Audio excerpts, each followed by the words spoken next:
Warga desa Mariana Banyuasin digegerkan dengan penemuan kerangka manusia yang mengapung di tepi sungai, tepatnya di dermaga milik salah satu perusahaan. Kerangka itu pertama kali ditemukan sopir pengangkut padi saat akan mandi di sungai. Kondisinya hanya tersisa bagian pinggang hingga kaki.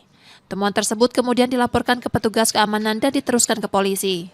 Pertanyaannya, berdasarkan laporan masyarakat ditemukan sesosok mayat Mr. X yang sudah dalam bentuk kerangka, yang mana akhirnya dari Direktorat Polair dan Satpol Air Polres Banyuasin serta Basarnas mendatangi lokasi TKP, dan di situ ditemukan sosok mayat yang sudah dalam keadaan setengah badan, habis ya.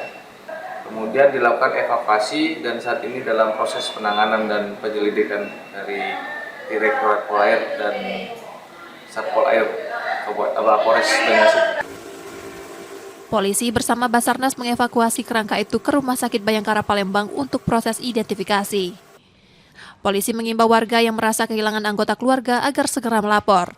Reski Oktora, Muklas Diferensial, Kompas TV, Palembang, Sumatera Selatan.